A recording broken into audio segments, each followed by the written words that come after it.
பிதாசுதன் பரிசுத்தாவின் பெயராலே ஆமென். நன்றி ஆண்டவரே, நன்றி இயேசு கிறிஸ்துவே, நன்றி தூய ஆவியானவரே. இதோ இந்த நாளை கொடுத்ததற்காக நன்றி செலுத்துகிறோம். இதோ இன்று அனைவரும் நாங்கள் இங்கு ஒன்று கூடியிருக்கின்றோம். உம்முடைய வார்த்தையை கேட்பதற்காக, உம்முடைய வார்த்தையை நாங்கள் தியானித்து அதில் ஒளிந்திருக்கும் அர்த்தத்தை தூய ஆவியானவர் வழியாக எங்கள் அந்த மறை உண்மையை எங்களுக்கு வெளிப்படுத்தியதற்காக உமக்கு நன்றி செலுத்துகிறோம் ஆண்டவரே. ஆண்டவரே, நாங்கள் உம்முடைய வார்த்தைகளை பற்றி படித்துக் கொண்டு வருகிறோம்.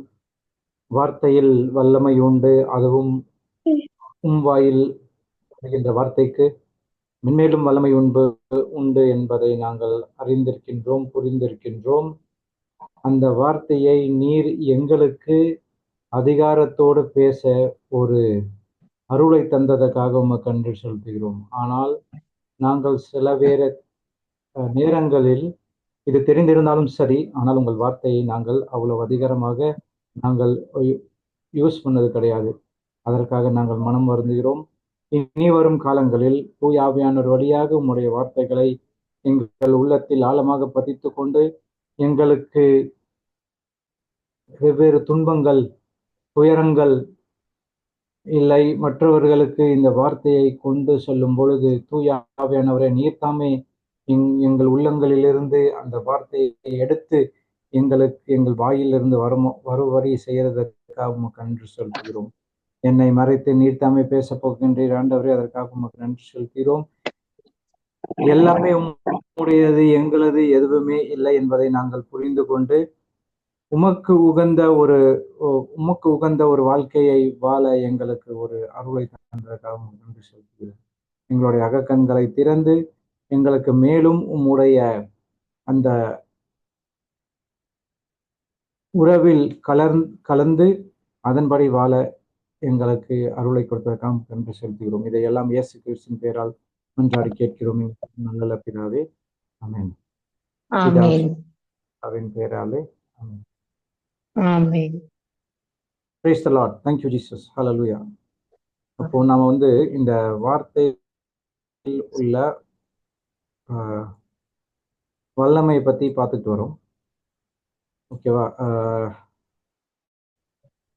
நம்ம ஒரு டாபிக்கை சூஸ் பண்ணி அதை வழியாக நம்ம படிச்சுட்டு இருக்கோம். ரேண்டமா போகாம ஒரு டாபிக். அதுல ஒண்ணு என்ன பார்த்துட்டு இருக்கோம்னா, கடவுளுடைய வார்த்தை, காட்ஸ் வேர்ட். அதுல நம்ம என்ன பார்க்கிறோம்னா, கடவுளுடைய வார்த்தைக்கு வல்லமை உண்டு, அதை நம்ம பார்க்கிறோம்.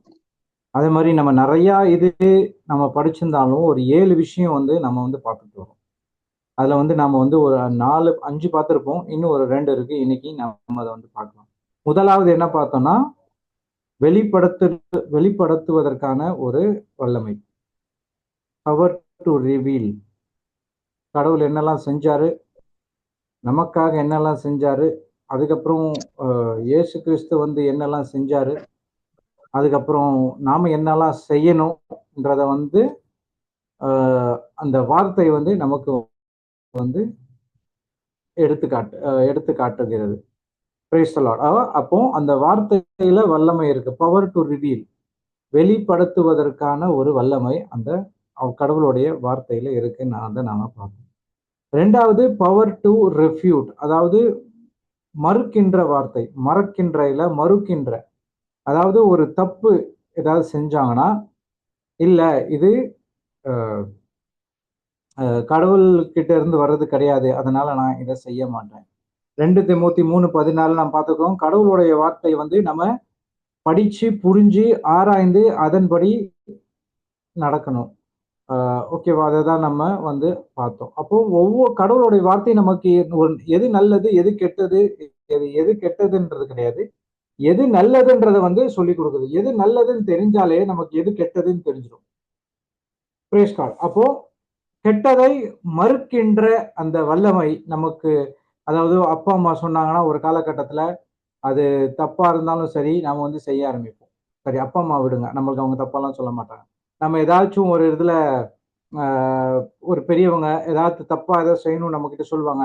ஆனா நம்ம அவங்களுக்கு பயந்தே நம்ம செய்வோம். கரெக்டா?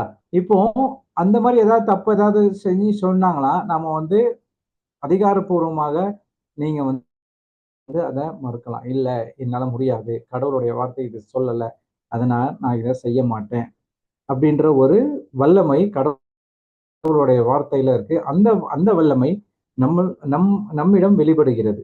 அதுதான் ரெண்டாவது நாம் பார்த்தோம். மூணாவது என்ன பார்த்தோம்னா, பவர் டு ரீப்ரொடியூஸ். உயிர் கொடுக்கின்ற ஒரு வல்லமைய நாம பார்க்கலாம். ஆபிரகாமுக்கு வந்து கிட்டத்தட்ட 75 வயசு. அப்போ வந்து கடவுள் வந்து சாராக்கு வந்து அவருடைய கர்ப்பப்பை இறந்து போனதற்கான ஒரு ஆட்சி, அது இறந்து போனதுக்கான ஒரு ஒரு இதை நம்ம ஒரு வசனத்தை நாம பார்க்கிறோம். அந்த இடத்துல ஆபிரகாம் என்ன சொல்றாரு? உயிர்ப்பிக்கும் வல்லமை, அதாவது இறந்ததை உயிர்ப்பிக்கிற வல்லமை கடவுளிடம் இருக்கிறதுன்னு சொல்லிட்டு ரோமர் 4:17 பார்க்கிறோம். அப்போ இது இங்க எப்படி அந்த வார்த்தை செயல்படுதுன்னா, ஒரு விதையாக செயல்படுது. ஒரு விதை எடுத்து பார்த்தோம்னா, அந்த விதையில வந்து உயிர் இருக்குதான்றது நமக்கு தெரியாது. கரெக்டா? அப்ப என்ன பண்ணுவீங்க? அந்த விதையை கொண்டு போயிட்டு அந்த நிலத்துல போட்டால் மட்டும்தான் அந்த விதை வந்து அந்த விதை வந்து முளைச்சிட்டு வெளியே வருது. அதே மாதிரி இந்த கடவுளுடைய வார்த்தைய நாம பைபிள்ல இருந்து பார்த்தோம்னா, நம்மளுடைய நேச்சுரல் ஐஸ் மூலியமா பார்த்தோம்னா ஒண்ணும் தெரியாது. ஆனா அதே ஸ்பிரிச்சுவல் ஐஸ் மூலியமா பார்த்தோம்னா அது ஒரு விதை. அது எப்போ நம்ம நம்ம இருதயத்திற்குள்ள நம்ம உள்ளத்துள்ள போதோ அப்போ என்ன ஆகுது? அந்த விதையும் முளைக்க ஆரம்பிக்கிறது. அதாவது இது பேஸ் பண்ணி ஒரு டெஸ்டிமனி என்னன்னா, ஒரு நாங்க நிறைய ரெட்ரீட்ஸ் எல்லாம் பார்த்துருக்கோம். அந்த மாதிரி நானும் ஒரு சில இது பண்ணியிருக்கேன். நல்லா நடந்திருக்கு. ஓகேவா? என்னன்னா, அந்த பாஸ்டர் வந்து பிரதர் வந்து கூப்பிடுவாரு, ஸ்பிரிச்சுவல் ஃபாதர் வந்து கூப்பிடுறாரு. ஃபர்ஸ்ட் அந்த பைபிளை காட்டுறாரு. இந்த பைபிள் என்னது? அந்த அம்மா வந்து என்ன சொல்றாங்கன்னா, இது ஒரு புக் அப்படின்னு சொல்றாங்க. ஓகே, இதை ஓபன் பண்ணி படிக்க முடியுதா அப்படின்னாலும், ஆமா படிக்க முடியும்னு சொல்லிட்டு படிக்கிறாங்க. என்னன்னா, இது ஒரு வார்த்தை அப்படின்னு சொல்லிட்டு படிக்கிறாங்க. ஓகே, இது ஒரு புக்கு, பைபிள்ன்றது ஒரு புக்கு, இது ஒரு வார்த்தை, அவ்வளவுதான். இதுக்கு மேல ஒண்ணு தெரியாம, இதுக்கு மேல ஒண்ணும் கிடையாதுன்னு சொல்லிட்டு அப்போ அவங்க என்ன பண்றாங்கன்னா, யோவான் 1:1 நம்ம பாக்குறோம். தொடக்கத்தில் வாக்கு இருந்தது, வாக்கு கடவுளோடு இருந்தது, வாக்கு கடவுளாகவும் இருந்தது. அப்புறம் 1:12 வாக்கு மறுவுரு ஆனார், நம்மிடையே குடிக்கொண்டார் அப்படின்னு சொல்லிட்டு அந்த அம்மா வந்து அந்த பெண்மணியானவங்க வந்து அந்த இதை படிக்கிறாங்க. அந்த இதை படிக்கும் போது என்ன நடக்குதுன்னா, சூப்பர் நேச்சுரலா பாக்குறாங்க. என்னன்னா, இவங்க வச்சிருக்கிறது புக்கு கிடையாது, ஒரு வார்த்தை கிடையாது, மாறாக அது வந்து ஒரு ஒரு விதை, இயேசு கிறிஸ்து என்ற ஒரு விதை. அப்போ அந்த விதை என்ன ஆகுது? மறுவுரு ஆனார், நம்மிடையே குறை கொண்டார். அந்த விதை நமக்குள்ளே இருக்கு. இப்போ ரோமையர் இப்போ பார்த்தோம்னா எவ்வளவு பக்கத்துல இருக்குன்ற சொல்லுவாரு. ரோமையர் 10:8.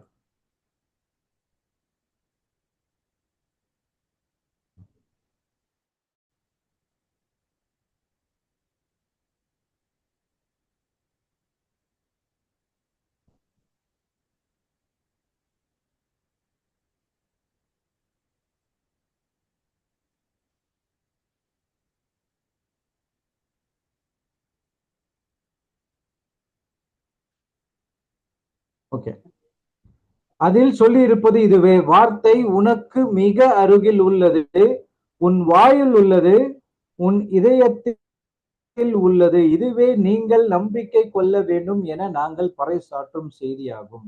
பவுலடிகளார் என்ன சொல்றாரு? வார்த்தை மிக அருகில் உள்ளது. எவ்வளவு பக்கத்துல? உன் வாயில் உள்ளது. அது மட்டும் இல்லாம நம் இருதயத்திலும் உள்ளது. அவ்வளவு பக்கத்துல இருக்கு. அப்போ அந்த பெண்மணி அவங்க என்ன பண்றாங்க?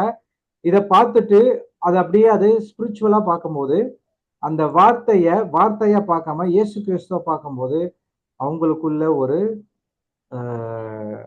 அவங்க வந்து பைபிளை தொடல, இயேசு கிறிஸ்துவ தொடர ஒரு ஃபீலிங் அவங்களுக்கு வந்து வருது. எப்படி அந்த பெண்மணி ஆனவங்க வந்து, நான் இயேசுவின் ஆடையை தொட்டாலே போதும், நான் பூர்ணமாக நலம் அடைவேன், எப்படி அவங்க சொல்லிட்டு இருந்தாங்களோ அதே மாதிரி இயேசு ஆடையை தொட்டாங்க, சரியாயிடுச்சு. ஆனா நம்மளால இயேசுவோடைய ஆடையை தொட முடியாது. மாறாக நம்மளால இயேசுவையே தொட முடியும். எப்படி? அவர் கொடுக்கிற அந்த வார்த்தை, திருவிவிலியத்தில் இருக்கிற அவருடைய அந்த வாக்குறுதிகள், அதை நம்ம உள்ளத்திற்குள்ள ஏற்றாலே போதும், நாம வந்து இயேசு கிறிஸ்து தொடரும். அது தொடும்போது அவங்களுக்கு அதே மாதிரி அவங்களுக்கு ஒரு ரத்தப்போக்கு இருந்திருக்கு. அந்த ரத்தப்போக்கும் அதோடய நின்று போச்சு.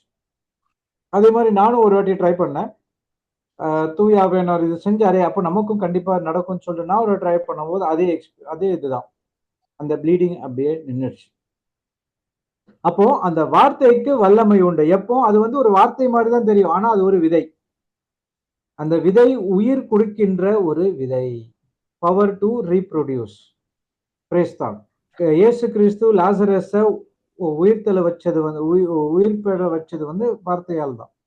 அவர் வேற எந்த மேஜிக்கும் பண்ணல. லாசரஸே எழுந்து வெளியே வா, அவ்வளவுதான் சொன்னார். Praise God. அதே மாதிரி இந்த பேதுரு என்ன பண்றாரு, ஒரு இறந்து போன ஒரு ஒரு ஒரு ஒரு ஒரு டிசைபிள், ஒரு சீடரை பெண்மான ஒரு சீடரை உயிர்த்தெழ வைக்கிறார். எப்படி எப்படி இயேசு கிறிஸ்து அந்த யாரீரின் மகனை எப்படி இது பண்ணாரோ அதே மாதிரி இங்கேயும் பேதுரு அதையே பேசினார். ஓகேவா? அதை நம்ம பார்ப்போம். அது உங்களுக்கு தெரியும். எங்க தெரியுமா வரும்? அவங்க பேர் வந்து டார்காஸ். ஆக்ஸ் 14 இல்ல ஆக்ஸ் 9. ஆக்ஸ் 9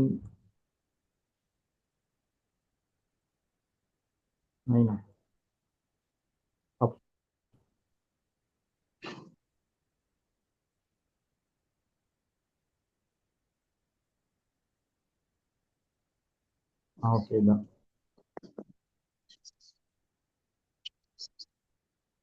பாருங்க, 36 இருந்து பார்ப்போம். யோப்பா நகரில் தபித்தா என்னும் பெயருடைய பெண் சீடர் ஒருவர் இருந்தார். அவர் தோர்கா என்றும் அழைக்கப்பட்டார். நன்மை செய்வதிலும் இரக்க செயல்கள் புரிவதிலும் அவர் முற்றிலும் ஈடுபட்டிருந்தார். உடல் நலம் குன்றி ஒரு நாள் அவர் இறந்து விட்டார். அங்கிருந்தோர் அதாவது அவரது உடலை குளிப்பாட்டி மேல் மடியில் கிடத்தி இருந்தனர். யோப்பாவிற்கு அருகில் உள்ள லித்தாவுக்கு பேதுரு வந்திருப்பதை சீடர்கள் கேள்விப்பட்டு இருவரை அவரிடம் அனுப்பி எங்களிடம் உடனே வாருங்கள் என்று கெஞ்சி கேட்டார்கள். பேதுரு புறப்பட்டு அவர்களோடு வந்தார். வந்ததும் அவர்கள் அவரை மேல் மாடிக்கு அழைத்து சென்றார்கள். கைப்பெண்கள் அவர் அருகில் வந்து நின்று தோர்கா தங்களோடு இருந்தபோது செய்து கொடுத்த எல்லா அங்கிகளையும் ஆடைகளையும் காண்பித்தவாறு அழுதார்கள். பேதுரு அனைவரையும் வெளியே அனுப்பிவிட்டு முழந்தாள் பலியிட்டு இறைவனிடம் வேண்டினார். அவரது உடலின் பக்கமாக திரும்பி தபித்தா எழுந்திடு என்றார். உடனே அவர் கண்களை திறந்து பேதுருவை கண்டு எழுந்து உட்கார்ந்தார். பேதுரு அவருடைய கையை பிடித்து எழுந்து நிற்க செய்தார். இறை மக்கள் கைப்பெண்களையும் கூப்பிட்டு அவர்கள் முன் அவரை உயிருடன் நிறுத்தினார். இது யோப்பா நகர் முழுவதும் தெரிய வரவே ஆண்டவர் மீது பலர் நம்பிக்கை கொண்டனர். Price the Lord. இயேசு கிறிஸ்து என்ன பண்ணாரோ அதே தான் இங்கேயும் பண்றாரு. அப்போ அந்த உயிர் கொடுக்கிற அந்த வல்லமை கடவுளுடைய வார்த்தையில இருக்கு. அதை தான் வந்து நம்ம 3வது பார்த்தோம். 4வது என்னன்னா பவர் டு ரீடைரக்ட். அதாவது நம்மளுடைய வாழ்க்கையை மாத்துறதுக்கான ஒரு வல்லமை கடவுளுடைய வார்த்தையில இருக்கு. உங்களுடைய டெஸ்டிமனியே அதுக்கு ஒரு உகந்த ஒரு ஆதாரம். என்னுடைய டெஸ்டிமனி எனக்காக ஒரு ஆதாரம். நான் எப்படி இருந்தேன், கடவுளுடைய வார்த்தையை தான் என்னைய வந்து வேற ஒரு பக்கமா திருப்பி கொண்டு வந்து, அதாவது நல்ல பக்கம், வேற ஒரு பக்கம்னா ஏதோ ஒரு இது கிடையாது, நல்ல பக்கமா திருப்பி கொண்டு வந்து இதுதான் உன் வாழ்க்கைன்றத வந்து காட்டு. இதுக்கு முன்னாடி இந்த வாழ்க்கை இல்லையா, இருந்தது. ஆனா அந்த வார்த்தை நம்ம கிட்ட வராதனால நம்ம என்ன பண்றோம், நான் என்ன பண்ணேன், அந்த புரிதல் இல்ல. அப்போ தூய ஆவியானவர் வந்த பிறகு அந்த புரிதல் இருந்த பிறகு அந்த வார்த்தையுடைய வல்லமையை நான் பார்க்கிறேன். என்னுடைய வாழ்க்கையை திருப்பி ஒரு நல்லபடியான ஒரு வாழ்க்கையை கொடுத்தது கடவுளுடைய வார்த்தை. அதை நம்ம 4வது பார்த்தோம். 5வது என்ன பார்த்தோம்னா பவர் டு ரிவைல். அதாவது ரிவைவல்னா இது வந்து எழுப்புதல் கிடையாது, மாறாக ஒரு ஒரு கம்ஃபர்ட், ஒரு ஊக்கம் கொடுக்கிற ஒரு வல்லமை. என் நேரத்திலும் சரி, எப்பொழுதிலும் சரி கடவுளுடைய வார்த்தையை வச்சுதான் நமக்கு ஆறுதல் உண்டு. இந்த உலகத்துல யாராலையுமே கடவுள் கொடுக்கிற ஆறுதலை கொடுக்க முடியாது. நமக்கு ஆறுதல் கொடுக்கிறது ஒரே ஒரு ஆள், அது யாருன்னு பார்த்தா கடவுள் மட்டும்தான், வேற யாரும் கிடையாது. Praise the Lord. Thank you, Jesus. Hallelujah. கடவுள் மட்டும்தான் நமக்கு ஆறுதல் கொடுக்க முடியும். கடவுளுடைய அவர் எப்படி கொடுக்கிறார்? அவருடைய வார்த்தை மூலியமா கொடுக்கிறத நம்ம பார்க்கிறோம். ஒரு ஊக்கமூட்டுதல். ஓகேவா? இதுக்கு ஏற்பட்ட ஒரு டெஸ்டிமனி என்னன்னு பார்த்தா, ஒரு ஒரு ஒரு பெண்மணி ஆனவங்க, அவங்களுக்கு 2 குழந்தை. ஒரு பையன், ஒரு பொண்ணு. அந்த பையன் ஏதோ ஒரு டிப்ரெஷன் மூலியமா என்ன ஆச்சுன்னா, தற்கொலை செஞ்சுக்கிட்டான். Brace God. அப்போ இவங்களுக்கு வந்து கடவுள் பக்தி ரொம்ப ஜாஸ்தி. உடனே இந்த தற்கொலை செஞ்ச உடனே கடவுள் கிட்ட கேள்வி கேட்கறாங்க. எதனால இப்படி ஆச்சு? நான் உனக்கெல்லாம் இதெல்லாம் செஞ்சனே. எனக்கு ஏன் இந்த மாதிரி ஒரு தண்டனை? எதற்கு இந்த மாதிரியான இது? நான் நல்லபடியா தான் இருந்தேன். யாருக்கும் எந்த கெடுதலும் கிடையாது. அப்படின்ட்டு அவங்க அந்த மாதிரி கேள்வி கேட்டு கேட்டு அவங்களும் ஒரு டிப்ரெஷன் ஸ்டேஜ் போயிட்ட பிறகு அந்த பொண்ணு வந்து என்ன பண்ணாங்கன்னா, இந்த மாதிரி அவங்க அந்த பிரதர் கிட்ட வந்து இந்த மாதிரி ஆயிடுச்சுன்னு சொன்னோன்னே அவங்க என்ன பண்றாங்கன்னா, சரி உங்க அம்மா தனியா விட்ட வேலைக்காவது நாங்க வந்து இந்த மாதிரி டூர் போறோம். இப்படி ஒரு 3 மந்த்ஸ் இருக்கு. நாங்க எல்லாத்துக்கும் போறோம். நாங்க உங்க அம்மா பிரதர் கூட்டு போங்கன்னு சொன்னோன்னா அவங்க கூட்டு போனாங்க. ஸோ எல்லா இடத்துக்கும் போனா அவங்க வந்து யாருக்கிட்டையும் எதுவுமே பேசலையாம். உட்காருவாங்களாம், சாப்பிடுவாங்களாம், படுத்துருவாங்களாம். திருப்பி காலைல எந்திரிப்பாங்களாம், உட்காருவாங்க. அதுதான் பண்ணிட்டு இருந்தாங்களாம். அப்போ ஒரு டைம்ல வந்து இந்த பிரதர் வந்து பிட்டர் வாட்டர்ஸ் ஆஃப் மாரா, அதாவது இந்த கசப்பு தண்ணிய நல்ல தண்ணியா மாத்துவார் மோசஸ், இந்த மரத்தோடைய கிளைய போட்டு. ஓகேவா? அந்த சமயத்துல அந்த ஒரு டீச்சிங்கை கேட்டு இவங்களுடைய கடவுளோட வார்த்தை இவங்களை வந்து ஊக்கப்படுத்துது. ஸோ அதுல இருந்து ஒரு என்ன ஆயிடுச்சுன்னா, இந்த ஒரு பையன் செத்ததுக்காக நான் ஏன் என்னுடைய வாழ்க்கை இது பண்ணணும்? என்னுடைய பையன் நல்லபடியா இயேசு கிறிஸ்து கிட்ட இருக்கான். அவனை பத்தி நான் கவலைப்பட தேவையே இல்லை. மாறாக அவங்க என்ன பண்ணாங்கன்னா, நான் மத்தவங்களுக்கு போய் ரீச் ஆக போறேன்னு சொல்லிட்டு வார்த்தையை கத்துக்கிட்டு எல்லாருக்குமே சொல்லி கொடுக்க ஆரம்பிச்சாங்க. அவங்க ஒரு டீச்சர். இப்போ என்னன்னா, ஒரு பையன் தான் போனான். ஆனா அந்த ஸ்கூல்ல இருக்க டீச்சருங்கலாம் வந்து அந்த ஸ்கூல்ல இருக்க அந்த ஸ்டூடெண்ட்ஸ்லாம் அந்த அம்மாவை வந்து அம்மா தான் கூப்பிடுவாங்களாம் தவிர டீச்சர்னு கூப்பிட மாட்டாங்க. மத்த எல்லாரும் டீச்சர், மாஸ்டர் தான் கூப்பிடுவாங்களாம். ஆனா இவங்க வந்தா மட்டும் அம்மா இது கரெக்டா? அம்மா இது செய்யலாமா? அப்படிதான் செய்வாங்க. Praise God. அப்போ அந்த வார்த்தை அவங்களுடைய வாழ்க்கையை எப்படி மாத்திருக்கு பாருங்க. Power to revive. அதாவது ரீடைரக்டும் பண்ணி ஊக்கமும் படுத்திருக்கு. Praise the Lord. Thank you Jesus. ஹalleluya. அத நாம படிச்சோம். ஓகே. அடுத்தது 6வது பாயிண்ட் என்னன்னா, பவர் டு ரிவார்ட்.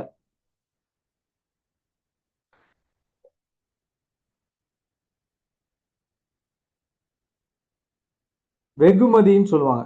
கரெக்டா? வெகுமதி. Power to reward. எபிரேயர் 11:6.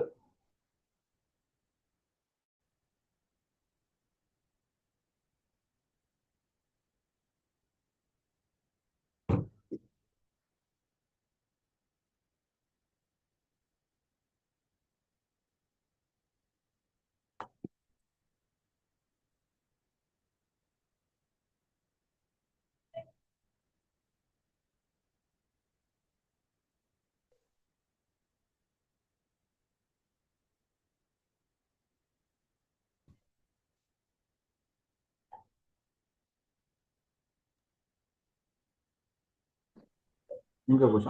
6. ஓகே. நம்பிக்கையினால் இன்றி எவரும் கடவுளுக்கு உகந்தவராயிருக்க இயலாது.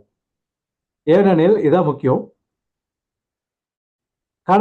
கடவுளை அணுகி செல்பவர் அவர் இருக்கிறார் என்பதையும், அவரை தேடி செல்பவருக்கு தக்க கைமாறு அளிக்கிறார் என்பதையும் நம்ப வேண்டும். கைமாறு, வெகுமதி, ரிவார்டு. ஓகே. இந்த இந்த இந்த வசனத்துல நம்ம 3 விஷயம் பார்க்கலாம். முதலாவது என்ன சொல்றாருன்னா, நம்பிக்கையினால் இன்றி எவரும் கடவுளுக்கு உகந்தவராக இருக்க முடியாது. Brace God. சிஸ்டர் மியூட் பண்ணிக்கோங்க. ஏதாவது கொஸ்டின் இருக்குதா? உங்க மைக் ஆன் ஆயிருது. நல்ல சவுண்ட்ஸ் வருது. ஓகே. Praise God. ஓகேவா? நம்பிக்கையினால் இன்றி எவரும் கடவுளுக்கு உகந்தவராய் இருக்க இயலாது. விசுவாசம்ன்றது நம்ம எல்லாருக்கும் தெரியும், ஒரு முக்கியமான கிறிஸ்துவ வாழ்க்கையில் ஒரு முக்கியமான ஒரு அங்கம். ஓகே. எதற்கு உங்களுக்கு விசுவாசம் வேணும்? ஏன்னா அடுத்ததான் சொல்றாங்க, ஏனெனில், பிகாஸ் அப்படின்னு சொல்லிட்டு தமிழ்ல வரும், இங்கிலீஷ்ல வரும். ஏனெனில் கடவுளை அணுகி செல்பவர் அவர் இருக்கிறார். இரண்டாவது என்னன்னா, கடவுளை அணுகி செல்பவர் அவர் இருக்கிறார். மூணாவது, அவரை தேடி செல்பவருக்கு தக்க கைமாறு அளிக்கிறார் என்பதையும் நம்ப வேண்டும். எதற்கு நம்பணும்? முதலாவது கடவுளை அணுகி செல்லணும். அடுத்தது அவரை தேடி செல்லணும். கடவுள் மேல நம்பிக்கை இல்லைன்னா அவரை அவரை நம்ம அணுக மாட்டீங்க, அவரை தேடி செல்ல மாட்டீங்க. உங்களுக்கு கடவுள் மேல நம்பிக்கை இருந்ததுனாலதான் நீங்க இங்க வரீங்க. ஓகேவா? கடவுள் மேல நம்பிக்கை இருக்கிறதுனால தான் நீங்க இன்னும் உங்களுக்கு என்னதான் பிரச்சனை ஆனாலும் கோயிலுக்கு போறீங்க. ஆனா உங்களோட விசுவாசத்துல பிரச்சனையே இல்லை. எதுல பிரச்சனைனா உங்களுடைய நம்பிக்கை. அதாவது இதுல ஒரு சில இடத்துல நம்பிக்கை, விசுவாசம் தனியா இருந்தா எல்லாத்தையும் ஒண்ணா மாத்திட்டாங்க. விசுவாசம் என்றது ஃபேத், நம்பிக்கை என்பது பிலீவ். ஓகேவா? ஆனா இங்க எப்படி வரும்னா, விசுவாசத்தினால் எவரும் கடவுளுக்கு வந்தவரா இருக்க முடியாது. Without faith you cannot please God. ஏன்னா உங்க கடவுள் மேல ஒரு விசுவாசம் இருந்தால் மட்டும்தான் அவரோட நீங்க அணுகி செல்றீங்க. அது மட்டும் இல்லாம அவரை தேடி செல்றீங்க, தேடி போறீங்க. கரெக்டா? ஆனா நீங்க இத நீங்க நம்பணும். அவர் இருக்கிறாரு, அவர் உண்மையான ஒரு கடவுள், அவரால எதுவும் செய்ய முடியும் அப்படின்றத நீங்க நம்பணும், விசுவாசிக்கணும். அப்போதான் அவரை தேடி செல்ல முடியும். அப்போ தேடி சென்ற பிறகுதான் அவர் என்ன பண்றாரு, உங்களுக்கு அவர் கைமாறு அளிக்கிறார். ஸோ 4 விஷயம் பார்த்தோம். ஒண்ணு நம்பிக்கையினாலன்றி கடவுளுக்கு உகந்தவராக இருக்க முடியாது. விசுவாசம்னு எடுத்துக்கோங்க. கடவுளை அணுகி செல்வோர் அவர் இருக்கிறார். 2, அவரை தேடி செல்வோருக்கு தக்க கைமாறு அளிக்கிறார். 3 என்பதையும் நாம் நம்ப வேண்டும். அப்போ கடவுளுடைய வார்த்தையில இருந்து தான் நமக்கு நம்பிக்கை வருது. நான் விசுவாசம் எப்படி வருது? கடவுளுடைய வார்த்தையை கேட்க கேட்க நமக்கு விசுவாசம் வருது. அப்போ கடவுளுடைய வார்த்தையில இருந்து தான் விசுவாசம் இருக்கு. அப்போ நீங்க என்ன பண்ணணும்? நம்ம கடவுள் உயிருள்ள கடவுள், நல்லது செய்யற கடவுள், மன்னிக்கிற கடவுள். அந்த மாரி நீங்க விசுவாசம் வச்சு அவரை தேடி செல்லும்போது, அவர் என்ன பண்றாரு? நீங்க அவரை நம்பி போகும்போது அவர் உங்களுக்கு கைமாறு அளிக்கிறார். Praise the Lord. Thank you Jesus. ஹalleluya. அப்போ அவர் அளிக்கிற அந்த கைமாறு எப்படி இருக்கும்னா, உலகத்துல வரைக்கிற அந்த பெனிஃபிட்ஸ் மாரி இருக்காது. அவருடைய கைமாறு வெகுமதி பயங்கர பிரகாசமா இருக்கும். Praise the Lord. Thank you Jesus. ஹalleluya. யோசேப்புக்கு எப்படி குடுத்தாரோ, அதே மாரி முழு மடங்கு தான் நம்மளுக்கு. ஓகேவா? அதுக்கு ஒரு வசனம் காட்டுறேன் பாருங்க.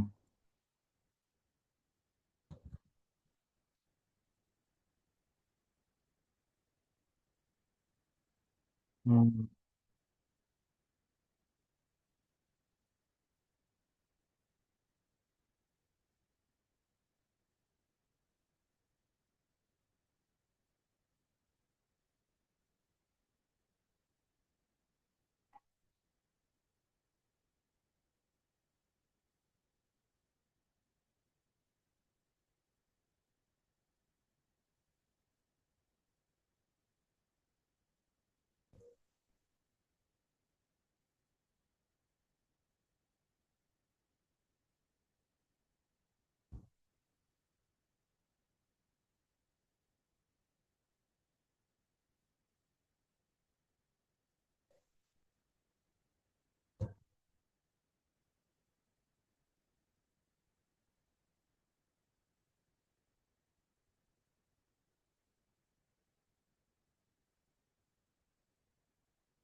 ஓகே.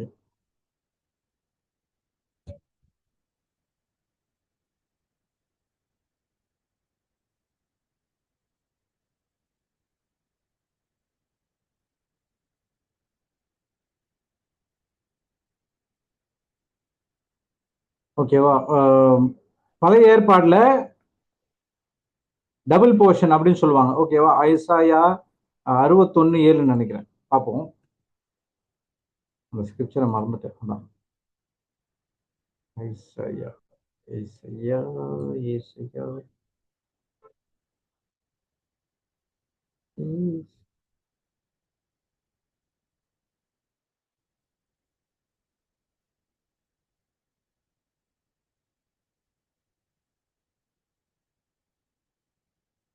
ம்.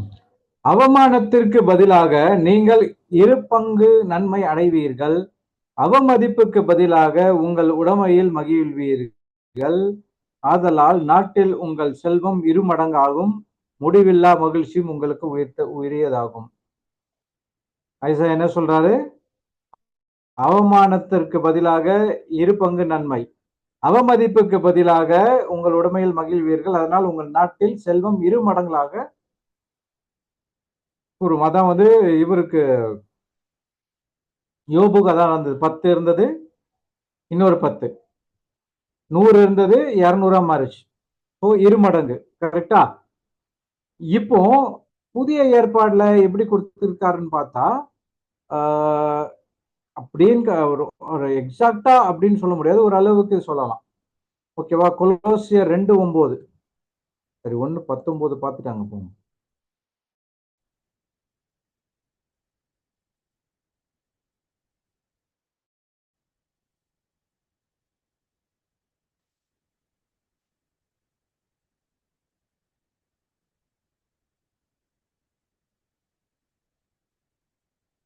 ஓகே, இங்க பாருங்க.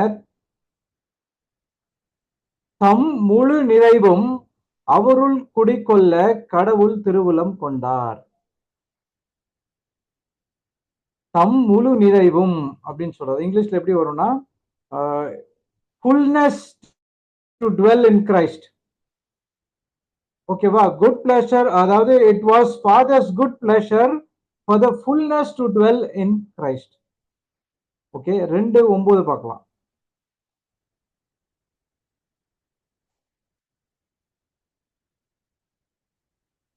பாருங்க. இறைத்தன்மையின் முழு நிறைவும் உடல் அருகில் கிறிஸ்துவுக்குள் கொண்டிருக்கிறது. இறைத்தன்மையின் முழு நிறைவும். ஓகேவா? இது ஒண்ணு ஃபுல்னஸ். இதுல வந்து இங்கிலீஷ்ல எப்படி கொடுத்திருக்கும்னா, fullness of deity lives in the bodily form. For in Christ all the fullness. இயேசு கிறிஸ்துல இருந்தீங்கன்னா முழு போர்ஷன், ஃபுல்னஸ், ஃபுல் போர்ஷன் தான். ஓகேவா? அப்புறம் வந்து எபேசியர் 3:19 பார்க்கலாம்.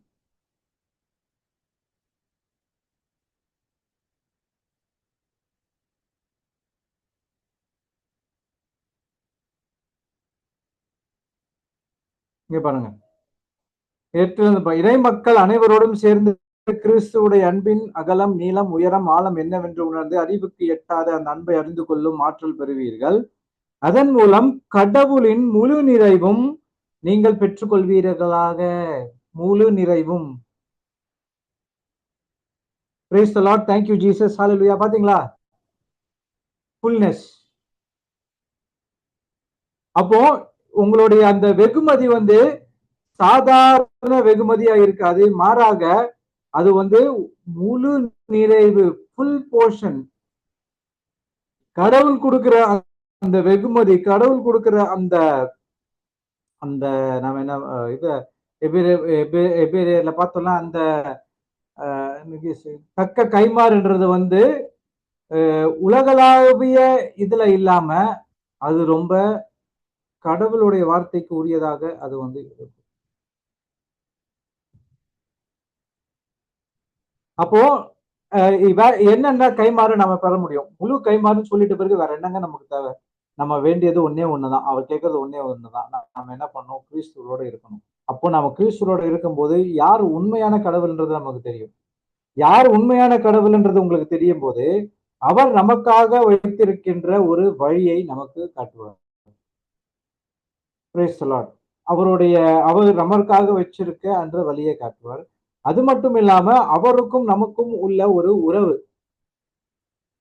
மேம்படும். அதுக்கப்புறம் வந்து அந்த மீட்புக்கு நாம உகந்தவராக நம்மளை இயேசு கிறிஸ்துவோடைய ஆவி, தூய ஆவியானவர் நம்மளை தயார்படுத்துவார். இதுதான் கடவுள் சொல்ற அந்த ரிவார்டு, வெகுமதி. நாம வந்து எனக்கு வந்து நான் வந்து 2 கார் வச்சிருந்தேன், அதனால 4 கார் ஆகும், அதை நாங்க சொல்லவே இல்லை. என்னன்னா உண்மையான கடவுளை அறிவதற்கான ஒரு இது, அவருடைய அவர் நமக்காக என்ன வச்சிருக்காருன்ற ஒரு வில் அது. அடுத்தது வந்து நமக்கும் அவருக்கும் உள்ள ஒரு உறவு, அதுக்கப்புறம் வந்து மீட்பு. இதுதான் அவர் சொல்ற அந்த வெகுமதி. இவர்தான் அதை சொல்ற அந்த கைமாறு. நாம எதையும் தப்பா நினைச்சுக்க கூடாது. ஓகேவா? இதெல்லாம் பெற்றுக்கொண்டாலே போதும், மத்ததெல்லாம் ஆட்டோமேட்டிக்கா வரும்.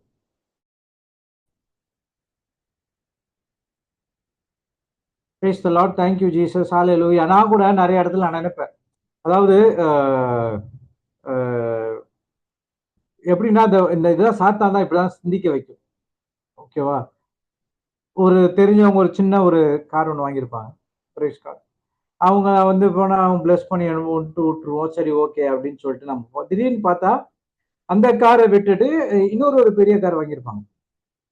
அவங்க சொல்லுவாங்க, இது இப்பதான் வாங்கினேன், அந்த கார் பத்தல, இந்த கார் திடீர்னு பார்த்தா ஒரு பெரிய ஒரு எஸ்யூவி மாதிரி வாங்கி வச்சிருப்பாங்க. அவங்களுடைய வாழ்க்கை தரம் முன்னேறிட்டே போகுது. ஒரு டைம்ல எனக்கும் யோசிப்பேன், என்ன இவங்க இப்படி இது பண்ணிட்டே போறாங்களே அப்படின்னு. ஒரு வீடு வச்சிருக்கவங்க இன்னொரு வீடு வாங்குவாங்க, இது பெருசா இது பண்றாங்க, அந்த மாதிரிலாம் இருக்கும்.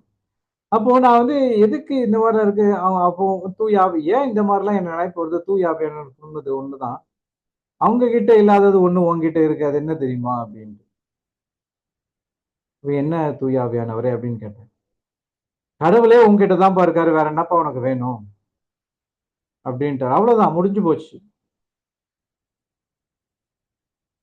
அப்புறம் இன்னொன்னு சொன்னாரு, அவங்க கிட்ட நீ வேணா போய் பாரு, யாராவது போய் கேட்டாங்கன்னா அவங்க கொடுக்கறதுக்கு யோசிப்பாங்க, ஆனா நீ கொடுக்கறதுக்கு யோசிக்க மாட்டேன், உங்ககிட்ட இருந்தா நீ கொடுத்துருவ. Price the Lord. அப்பதான் நான் நினைச்சு பார்க்கறேன், ஆமா கரெக்ட், என்கிட்ட இருந்தா நான் உடனே ஹெல்ப் செஞ்சிருவேன். நான் வந்து நான் பெருமையா சொல்லல, இத வந்து முன்னாடி நான் இந்த மாதிரி கிடையாது. எப்படின்னா தூய ஆவியானவர் தான். இததான் வந்து வெகுமதி, இதுதான் வந்து அவர் கொடுக்கிற அந்த கைமாறு. அப்போ எனக்கு எது முக்கியம், உலகத்துல இருக்க பொருட்கள் முக்கியமா இல்ல ஆவிக்குரிய பொருட்கள் முக்கியமா? உலகத்துல இருக்க பொருட்கள் எல்லாம் ஒருத்தன் வச்சிருப்பான், ஆனா கடைசி அந்த தீர்ப்பின் நாள் வரும்போது அந்த லாசரத்து அந்த பணக்காரர் இருந்தாங்க தெரியுமா, அந்த மாதிரிதான் ஆகும். அந்த பணக்காரருக்கு எல்லாம் கிடைச்சது, ஆனா லாசரஸ்க்கு சாப்பாடு கூட கிடைக்கல. அவரு சாப்பாடும் கொடுக்கல. கடைசியில என்ன ஆச்சு, 2 பேரும் இறந்து போறாங்க. லாசரஸ் ஆபிரகாமுடைய அந்த இடத்துக்கு போறாரு, இவன் என்ன பண்றான், நரகத்துக்கு போறான். அப்போ சொல்றான், உனக்கு எல்லாமே கொடுக்கப்பட்டது, ஆனா நீ வந்து யாருக்கும் கொடுக்கல. ஆனா இவருக்கு எதுவுமே இல்லை, ஆனா கொடுக்கணும்னு ஆசைப்பட்டார், அதுதான் வேணும், அதனால நான் இவரை வந்து மேல கூட்டு போறேன். கடவுளுடைய அந்த பாண்டிங் மெக்கானிசம் அப்படின்னு பாத்தீங்கன்னா ரிலேஷன்ஷிப் தான், வேற எதுவும். அதாவது அவருக்கு வந்து எவ்வளவு எது வேணாலும் அவரால் கொடுக்க முடியும். இந்த உலகமே அவரது தாங்க, உலகமே அவர் தான். கடவுள் நினைச்சா உங்களுக்கு ஒரு பிளேனை கூட கொடுப்பாரு.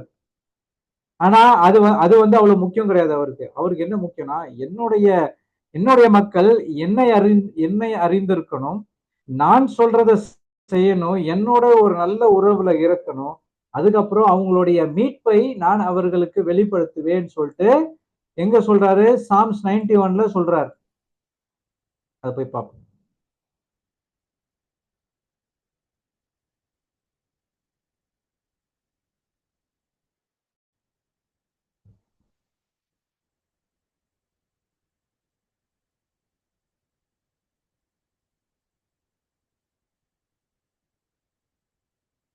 ஓகே, 91. எல்லாருக்கும் இந்த சங்கீதம் தெரியும்.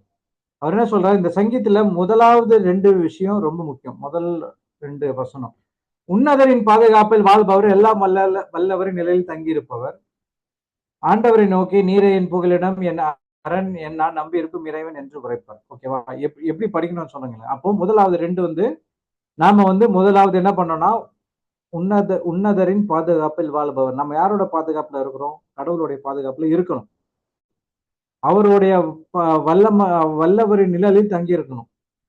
ஓகேவா? அப்படி தங்கி இருக்கும் போது நம்ம என்ன பண்ண முடியும், கடவுளை நீரே என் புகலிடம், நீரே என் அரண், நம்பியிருக்கும் இறைவன் என்று உரைப்பர் சொல்லிட்ட பிறகு அவர் என்ன சொல்றாரு, உங்களுக்கு எல்லா நலன்களையும் உங்களுக்கு சொல்றாரு.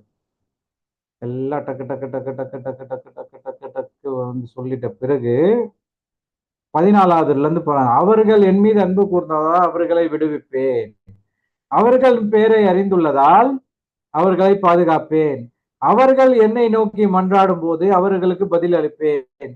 அவர்களது துன்பத்தில் அவர்களோடு இருப்பேன். அவர்களை தப்புவித்து அவர்களை பெருமைப்படுத்துவேன். இதுதான் முக்கியம். நீடிய ஆயுளை அவர்களுக்கு நிறைவளிப்பேன். என் மீட்பை அவர்களுக்கு வெளிப்படுத்துவேன். ஆமென். இதுதாங்க வெகுமதி. இதுதான் கைமாறு. நீடிய ஆயுள். என்னைக்கும் ஒண்ணு கடவுள்கிட்ட சொல்லாதீங்க, கடவுளே I am satisfied with this life, இந்த வாழ்க்கை எனக்கு போதும் அப்படின்னு தயவு செய்து சொல்லாதீங்க. ஆண்டவரே எனக்கு இது பத்தல, நான் இன்னும் உங்களுடைய ராஜ்யத்துல இன்னும் நிறைய விஷயம் செய்யணும், எனக்கு இன்னும் ஆயுள கொடுங்க அப்படின்னு சொல்லிட்டு கேளுங்க. நான் அப்பதான் சொல்லுவேன், கடவுள் எனக்கு இந்த இதெல்லாம் பத்தாது, நான் நிறைய வருஷம் நான் வாழணும். எதற்கு? உங்களுடைய வார்த்தையை நான் மற்றவர்களுக்கு சொல்லணும். அவர் சொல்றாரு பாருங்க, அவருக்கு நிலைவலிப்பேன். என்னது? என் மீட்பை அவர்களுக்கு வெளிப்படுத்துவேன். மீட்பு தான் முக்கியம். எல்லாம் வச்சிருக்கவங்க என்ன பண்ணுவாங்க? காசை நம்பி இருப்பாங்க. நம்ம கிட்டதான் எவ்வளவு காசு இருக்கு, பாத்துக்கலாம். கடைசியில அவ்வளவு காசு எனக்கு தெரிஞ்சவங்க எல்லாம் இருக்கிறாங்க. கிட்டத்தட்ட இப்ப ஒரு உடம்பு சரியில்லாம போய் 40 லட்சம் 50 லட்சம் எல்லாம் செலவழிச்சு ஒண்ணுமே பண்ண முடியாது அப்படின்னு சொல்லிட்டு பிறகு கடவுளுடைய வார்த்தைக்குள்ள வந்து மாறினவங்க எல்லாம் இருக்கிறாங்க. அப்போ உங்களுக்கு புரியுது காசை வச்சு எதுவும் பண்ண முடியாதுன்ட்டு. Praise the Lord. Thank you Jesus. Hallelujah. ஆனா நாம என்ன பண்ணுவோம்? கடவுளை நம்பி இருப்போம். அவரை நோக்கி மன்றாடுவோம். அவர் நமக்கு செவி சாய்க்கிறார். அதுதான் எபிரேயர் 11:1 16 பார்க்கிறோம். கடவுளை என்ன விசுவாசத்தினால் இன்றி கடவுளுக்கு உகந்தவராக இருக்க முடியாது. ஏனெனில் கடவுளை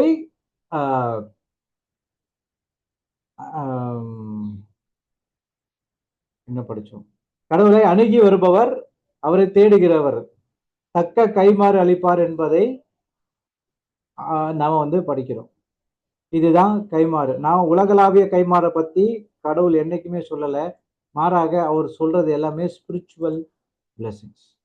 இந்த மாதிரியான ஒரு ஒரு வல்லமை கடவுளுடைய வார்த்தையில இருக்கு. Praise the Lord. Thank you Jesus. Hallelujah. ஓகேவா?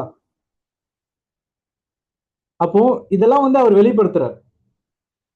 இந்த வார்த்தை மூலியமா இதுதான் உங்களுடைய பிளெஸிங், வார்த்தை மூலியமா இதுதான் உங்களுடைய பிளான், இதுதான் உங்களோட அசைன்மெண்ட் சொல்லிட்டு நமக்கு வந்து சொல்றார்.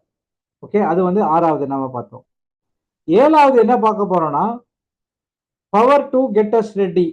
என்னன்னா, நாம கடவுளுடைய வார்த்தையை அறிவிப்பதற்கான ஒரு ஆற்றல் கடவுளுடைய வார்த்தையில நம்ம வந்து படிக்கலாம். அவருடைய அந்த வல்லமையை நம்ம அவருடைய வார்த்தையில பார்க்கலாம். ஓகேவா? லூகாஸ் எழுதிய சுவிசேஷம் 12:40.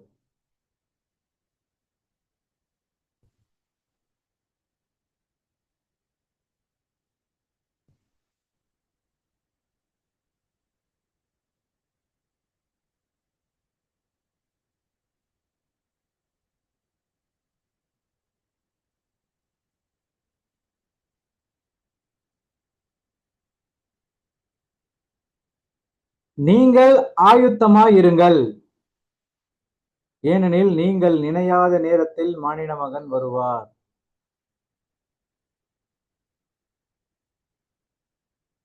அவர் பேதுரு ஒரு கேள்வி கேட்கிற பாருங்க. அப்பொழுது, ஆண்டவரே நீர் சொல்லும் இந்த உவமை எங்களுக்கா அல்லது எல்லோருக்குமா அப்படின்னு கேட்கிறார். அதுக்கு ஆண்டவர் சொல்றார் பாருங்க. அதற்கு ஆண்டவர் கூறியது, தம் ஊழியருக்கு வேளா வேலை படி அளக்க தலைவர் அமர்த்திய நம்பிக்கைக்கு உரியவரும் அறிவாளியுமான வீட்டு பொறுப்பாளர் யார்? தலைவர் வந்து பார்க்கும்போது தம் பணியை செய்து கொண்டிருப்பவரே பணியாளர். அவர் பேறு பெற்றவர். அவரை தம் உடைமைக்கெல்லாம் அதிகாரியாக அவர் அமர்த்துவார் என உண்மையாக உங்களுக்கு சொல்கிறேன்.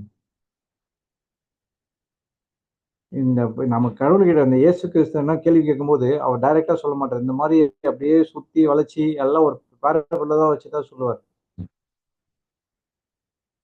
அதாவது என்ன சொல்ல வர்றாருன்னா, சில பேர்லாம் என்ன பண்ணுவாங்க, முதலாளி வரணும்னா வேலை செய்வாங்க.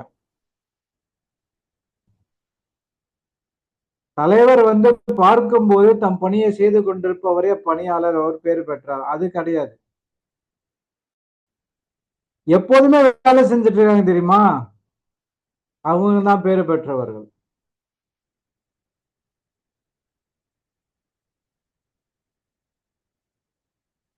திடீர்னு இந்த தலைவர் வரும், அதாவது தலைவர் வரும்போது, அதாவது எப்படின்னா வேலை செஞ்சுட்டு இருக்கும்போது இந்த டைமுக்கு தெரியும் அந்த மாதிரி நம்ம மறுநாள் அப்படியே பயங்கரமா வேலை செய்வோம். ஓகேவா? ஆனா மற்ற நேரத்துல என்ன பண்ணுவோம், நல்லா கலாட்டா பண்ணிட்டு எல்லாம் பண்ணிட்டு இருப்போம். கிரெடிட் கார்டு அந்த மாதிரி இருக்கிறவங்களை தவிர்த்து எப்போதுமே வேலை செஞ்சுட்டு இருப்பாங்க தெரியுமா? திடீர்னு அவர் வந்து மேனேஜர் வருவார். பார்க்கும்போது ரொம்ப இதா வேலை செஞ்சுட்டு இருப்பாங்க. Price the Lord. அவர்கள் தான் பேறு பெற்றவர்கள். அவரை தம் உடைமைக்கெல்லாம் அதிகாரியாக அவர் அமர்த்துவார் என்று உண்மையாக உங்களுக்கு சொல்கிறேன். என்னன்னா ஆயத்தமா இருங்கள். ஒரு இடத்துல வந்து இயேசு கிறிஸ்து சொல்லுவார் தெரியுமா? கடைசி காலத்துல வந்து கடவுளே கடவுளே எங்களை பாருங்க, உங்க பேரா இதெல்லாம் செஞ்சேன் அதெல்லாம் செஞ்சேன்னு சொல்லுவாங்க. ஆனா ஒரு கடவுள் இயேசு சொல்வார், உங்களை எனக்கு தெரியவே தெரியாது அப்படின்ட்டு நான் சொல்லிடுவேன் அப்படின்னு. ஏன்னா கடவுள் சொல்றத அவங்க செய்யல, மாறாக கடவுள் எதெல்லாம் சொல்லலையோ அதெல்லாம் செய்யறாங்க. மத்தவங்களை அன்பு செய்யல, எதிரிகளை மன்னிக்கல, அதெல்லாம் செய்யாம பேய் ஓட்டி இது பண்ணி அதெல்லாம் நடக்கும். ஏன்னா அதெல்லாமே கடவுளுடைய வார்த்தை தான். அதெல்லாம் அவங்களால பண்ண முடியல. அதனால அப்போ எப்போதும் ஆயத்தமாய் இருங்கள். இந்த இறை வார்த்தை என்ன பண்ணும்னா நமக்கு வந்து ஒரு ஒரு ஒரு வல்லமை, வார்த்தையை பிறருக்கு கற்றுக் கொடுக்கிற ஒரு வல்லமை நமக்கு அருள்கிறார். நான்லாம் இந்த வேலை செய்வேன்ட்டு சத்தியமா நான் எதிர்பார்க்கவே இல்லை. என் டீச்சிங் நான் இந்த காலேஜ் குரூப்ல எல்லாம் என்னோட டீச்சிங் எல்லாம் போடுவேன். அவங்கலாம் வந்து ஜூட் நீனா காலேஜ் டைம்ல ஒண்ணுமே பேச மாட்டேன், இப்ப என்னடானா இவ்வளவு பேர் முன்னாடி இப்படி பேசுறியே அப்படின்னு. இதுல இன்னொரு என்ன பியூட்டினா, அவங்க என்ன கேட்பாங்கன்னா, நீ எப்படி எதையும் பார்க்காம இப்படிலாம் பேசுற அப்படின்ட்டு. உடனே நான் சொன்னேன், நானா பேசுறேன், தூய ஆவியானவர் தான் எனக்குள்ள இருந்து எல்லாத்தையும் பேசிட்டு இருக்காரு. தூய ஆவியாரை சார்ந்து நான் இருக்கும்போது கஷ்டப்பட வேண்டிய அவசியமே இல்லை. அவர் எல்லாத்தையும் எனக்கு வந்து காட்டுற எல்லாத்தையும் உள்ளன்னு சொல்றாரு. ஓகே, நான் இப்ப கூட ஒரு பாயிண்ட்ஸ் எழுதி வச்சு இந்த பாயிண்ட்ஸ்ல இருந்து தான் எல்லாமே வருது. ஒரு ஸ்கிரிப்சர் இருக்கும், அது ஸ்கிரிப்சருக்கு அப்புறம் நிறைய விஷயம் இருக்கு. Praise the Lord, thank you Jesus, ஹalleluya. அப்போ நான் வந்து ரெடி, அதாவது இந்த ஜூம் எனக்கு எப்படி இந்த ஆற்றல் வந்து இந்த ஜூம் டீச்சிங்ஸ் பேண்டமிக்ல இந்த ஜூம் டீச்சிங்ஸ்ல தான் வந்து ரொம்ப மும்முரமா கடவுள் வார்த்தைக்குள்ள நான் இறங்க ஆரம்பிச்சேன். அதுக்கப்புறம் நான் ஆயத்தமா இருந்தேன். டக்குன்னு ஒரு சான்ஸ் கிடைச்சது. அந்த சான்ஸை யூஸ் பண்ணிக்கிட்டேன். அந்த சான்ஸை யூஸ் பண்ணதுனால தான் கடவுளுடைய அந்த கைமாறு எவ்வளவு நல்லா என்னுடைய வாழ்க்கையில இருக்கு. Price the Lord. இந்த சான்ஸ் எனக்கு மட்டும் தான் கொடுத்தாங்களா? இல்ல, நிறைய பேருக்கு கொடுத்தாங்க. அதாவது இந்த ஆசீர்வாதம்ன்றது தெரியுமா? இந்த ஆசீர்வாதம் வந்து எல்லாருக்கும் உண்டு. ஓகேவா? ஆனா அந்த ஆசீர்வாதத்தை யூஸ் பண்றதுக்கு ஒரு ஆப்பர்ச்சுனிட்டி கடவுள் உங்களுக்கு ஏற்படுத்துவார். இந்த ஆப்பர்ச்சுனிட்டி வந்து எல்லாருக்கும் வராது. ஆசீர்வாதம் வந்து எல்லாருக்கும் உண்டு. ஆனா ஆப்பர்ச்சுனிட்டி வந்து எல்லாருக்கும் வராது. அந்த ஆப்பர்ச்சுனிட்டி யாரெல்லாம் ரெடியா இருக்கிறாங்களோ, யாரெல்லாம் ஆயத்தமா இருக்கிறாங்களோ அவங்களுக்கு தான் அந்த ஆப்பர்ச்சுனிட்டி வரும். Praise the Lord, thank you Jesus, ஹalleluya. இப்ப பாத்தீங்கன்னா இப்போ நான் ஒரு நம்ம நாட்டு இந்தியால எடுத்துக்குவோம். இந்தியால ஒரு ஃபேமஸ் கேம் என்னன்னு பாத்தீங்கன்னா கிரிக்கெட். எல்லாருமே கிரிக்கெட் தான். அதாவது இந்த இந்த கிரிக்கெட் போர்டுக்கு அந்த ஆட்களை செலக்ட் பண்றது ரொம்ப கஷ்டம். அப்ப என்ன பண்ணுவாங்க, அவங்க வந்து இந்த கிரிக்கெட் போர்டுல இருக்கவங்கலாம் எல்லா ஸ்டேட்டா போயிட்டு எல்லாம் எப்படி விளையாடுறாங்கன்னு சொல்லிட்டு பார்ப்பாங்க. அப்படி பார்க்கும்போது ஓகே, ஒரு நோட் பண்ணி வச்சுப்பாங்க இவங்களெல்லாம். ஸோ அப்போ வந்து இவங்கெல்லாம் நல்லா விளையாடுறாங்க, இவங்கெல்லாம் ரெடியா இருக்கிறாங்கன்னு சொல்லிட்டு வரும்போது ஒரு கால், ஒரு ஆப்பர்ச்சுனிட்டி. அந்த ஆப்பர்ச்சுனிட்டி குடுப்பாங்க. அந்த ஆப்பர்ச்சுனிட்டிய யூஸ் பண்ணி கடைசியில இந்த வேர்ல்ட் கப்பு, T20 எல்லாம் ஆடுறாங்க தெரியுமா? அதுதான் அந்த 11 பேர். இவங்கலாம் சும்மா வந்தோன சும்மா வரவங்கலாம் கிடையாது. கஷ்டப்பட்டு, அதாவது கிட்டத்தட்ட 15, 16 வயசுல இருந்து விளையாடுவாங்க. ஆனா அந்த இந்தியன் டீம்குள்ள வரும்போது பாத்தீங்கன்னா கிட்டத்தட்ட 25, 26 வயசு ஆயிடும். 24 அதுல ரொம்ப ரொம்ப ஆச்சரியம்னா 21, 22ல பயங்கரமா பெர்ஃபார்ம் பண்றவங்கலாம் வருவாங்க. அப்போ ஆசீர்வாதம் எல்லாருக்கும் உண்டு. அந்த ஆசீர்வாதத்த எப்படி நம்ம பெற்றுக்கொள்ளணும்னா, நாம ஆயத்தமா இருக்கணும். ஆயத்தமா இருக்கும்போது அந்த ஆப்பர்ச்சுனிட்டி அந்த அந்த ஆப்பர்ச்சுனிட்டி என்ன சொல்லுவாங்க தமிழ்ல? அந்த ஒரு முயற்சியா? இல்ல. Thank you Jesus.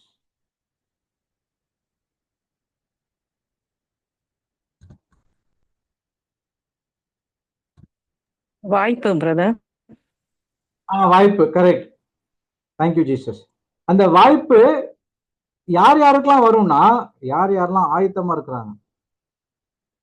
அப்போ அந்த ஆயத்தப்படுத்துறது யார்? கடவுளுடைய வார்த்தை. நிறைய பேருக்கு சான்ஸ், அந்த ஆப்பர்ச்சுனிட்டி வந்தது. நிறைய பேர் ரெடியா இருந்தாங்க. அதுக்கப்புறமா என்னன்னா, அதை தக்க வச்சுக்கிறதுக்கும் நமக்கு கொஞ்சம் ஸ்டஃப் தேவை.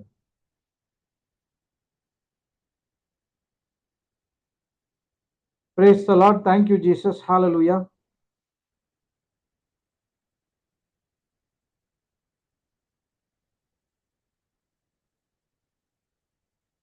அப்போ இந்த கடவுளுடைய வார்த்தை தான் ஒரே சோர்ஸ்.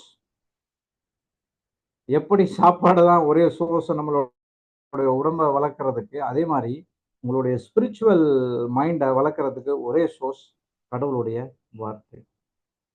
எல்லாம் செஞ்ச அவருடைய வார்த்தை கடைசியா என்ன செய்யுதுன்னா, நம்மள நம் அனைவரையும் ஆயத்தப்படுத்துது. எதற்கு? கடவுளுடைய வார்த்தையை பிறருக்கு சொல்லியிருக்காரா ஒரு இடத்துல, அறுவடையோ மிகுதி, வேலையாட்களோ குறைவு. கடவுள் இன்னைக்கு நான் இன்னைக்கு கனடா கிளாஸ்ல அந்த சாம்ஸ் பத்தி எடுத்துட்டு இருக்கும்போது 14ல வரும். ஓகேவா? அதை ஒரு நிமிஷம் பார்க்கலாம்.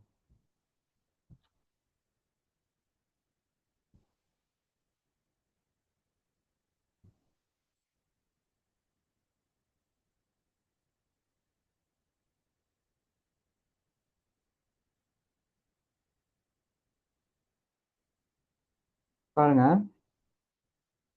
ஆண்டவர் விண்ணி நின்று மானிடரை உற்று நோக்குகின்றார்.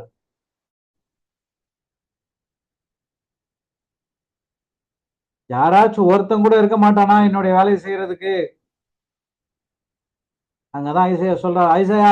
எஸ்ஐயா சொல்ற, ஆண்டவரே நான் இருக்கேன், நீங்க சொல்றது செய்யறதுக்கு நான் இருக்கேன். அவர் என்ன சொல்றாரு? மதிநுட்புள்ளோர் கடவுளை நாடுவோர் எவராவது உண்டோ என பார்க்கின்றார். தேடுறாராம் அவருடைய வார்த்தையை சொல்றதுக்கு. அப்போ இவ்வளோ கோடி கோடியான மக்கள் இருக்கும்போது எல்லாருக்குமே இந்த வார்த்தை கொடுக்கறதுக்கு ஒரு இன்விடேஷன் கொடுத்துருக்கு, இந்த ஆப்பர்ச்சுனிட்டி. ஆனா இந்த எவ்வளவு பேர் இந்த ஆப்பர்ச்சுனிட்டி யூஸ் பண்றாங்க? உங்களுக்கு கொடுத்துருக்குன்னா இந்த ஆப்பர்ச்சுனிட்டி நீங்க யூஸ் பண்ணுங்க. உங்களை பார்த்துதான் இந்த ஆப்பர்ச்சுனிட்டியை கொடுக்குறாரு. Power to get as ready. எதற்காக இந்த வார்த்தைனா, உங்களை ஆயத்தப்படுத்துறாரு. உங்களுக்கான அந்த அந்த என்னது,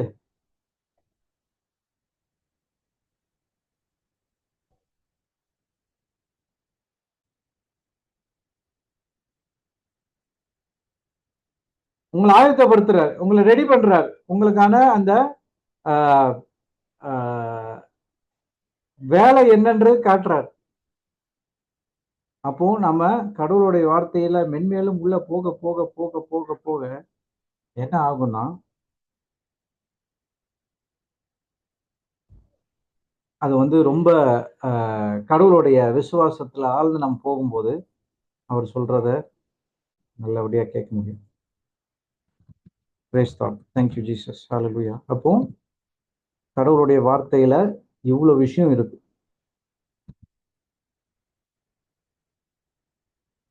Praise God. Thank you, Jesus. Hallelujah. இதோடைய எண்ட் பார்ட் நாளைக்கு ஒரு செஷன் இருக்குல்ல, அதுல நாம முடிப்போம். ஓகேவா? என்னன்னா, எப்படி இந்த இப்போ நம்ம இந்த 7 விஷயத்த பார்த்தோம். நாளைக்கு ஒரு வாட்டி ரிவிஷன் மாதிரி பார்ப்போம். இந்த 7 விஷயத்துக்கு இந்த 7 விஷயத்துல அந்த வல்லமைக்குள்ள நம்ம எப்படி போறது? பிரதர் இதெல்லாம் கரெக்ட், நான் ஒத்துக்கிறேன். ஆனா இதுக்குள்ள எப்படி போறது? நாங்க இவ்வளவு ட்ரை பண்றோம், முடியலையே, எங்களுக்கு இதை கத்துக் கொடுங்க. நாளைக்கு அதை பற்றியான ஒரு கிளாஸ் தான் நாம பார்க்கணும். Praise the Lord. Thank you, Jesus. Hallelujah. அதை கேள்விகள் ஏதாவது இருக்குதா? நான் இங்க நிறுத்திக்கிறேன்.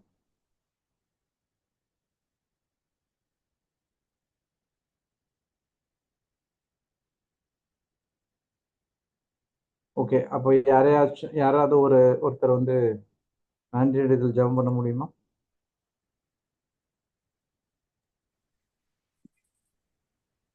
பிதாசுதன் பரிசுத்தாவியின் பெயராலே ஆமென். அப்பா பிதாவே, உம்மை போற்றி புகழ்ந்து ஆராதிக்கிறோம், நன்றி செலுத்துகிறோம் தகப்பனே. இயேசுவே ஆண்டவரே, உமக்கு நன்றி செலுத்துகிறோம். ஆவியான தேவனே, உமக்கு நன்றி செலுத்துகிறோம் அப்பா. இந்த வேலைக்காக உமக்கு நன்றி செலுத்துகிறோம் ஆண்டவரே. எங்களுக்கு இப்படி ஒரு வாய்ப்பை தந்ததற்காக நன்றி ஆண்டவரே.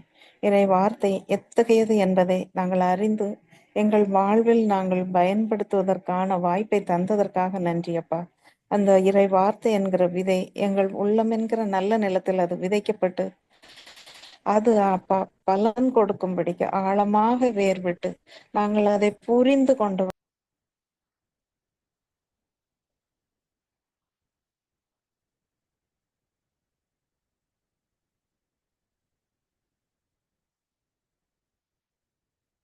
பலன் கொடுக்கக்கூடியவர்களாக வாழும்படிக்கு எங்களை அழைத்த அழைப்பிற்காக உமக்கு நன்றி செலுத்துகிறோம் ஆண்டவரே.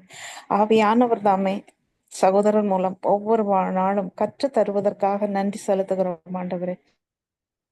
இது எங்கள் வாழ்வில் ஒரு புதிய மாற்றத்தை தருவதற்காக நன்றி ஆண்டவரே. எங்களை புடம்போட்டு புதுப்பிப்பதற்காக நன்றி அப்பா. எங்கள்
ஆமென். ஆமென்.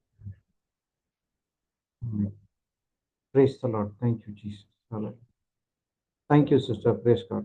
நாளைக்கு நம்ம வந்து இன்னொரு இதோட எண்டு பாட்டை பார்ப்போம். Thank you, Jesus.